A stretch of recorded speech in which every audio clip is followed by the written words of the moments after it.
April 15th to 16th. Surratt Tavern, Maryland. Booth and his accomplice, David Harold, stopped to pick up 2 rifles at Surratt Tavern.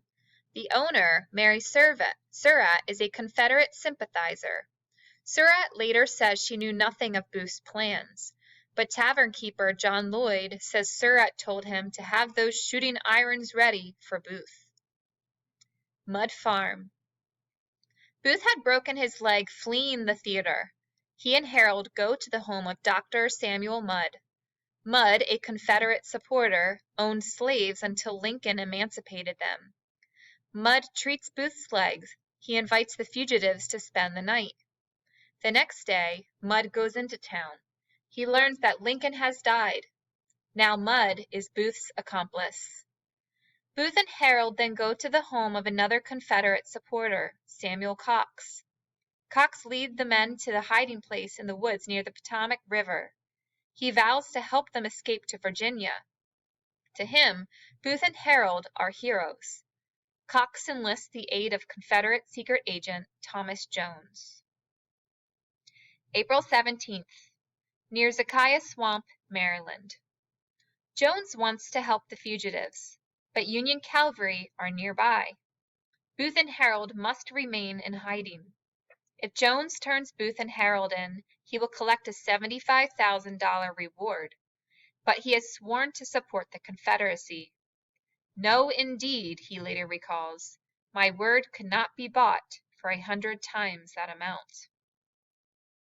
April 20th, Mudd Farm. When Union soldiers first questioned Dr. Mudd, he claimed not to know the men who visited his farm on April 15th. 3 days later, soldiers questioned Mudd again. He admits that one of the men was Booth. April 24th to 25th. Port Conway, Virginia. After rowing the wrong way across the Potomac River, the fugitives end up back in Maryland at a farm where Colonel Hughes lived. After reaching Port Conway, Virginia, they traveled across the Rappahannock River. Meanwhile, the fugitives see 3 Confederate soldiers, Willie Jett, Absalom Bainbridge, and Mortimer Ruggles. They ask the soldiers for help. Harold identifies Booth as the man who killed the president. To the soldiers, Booth is a hero. The soldiers take Booth and Harold to Richard Garrett's farm. They say Booth is a wounded Confederate soldier.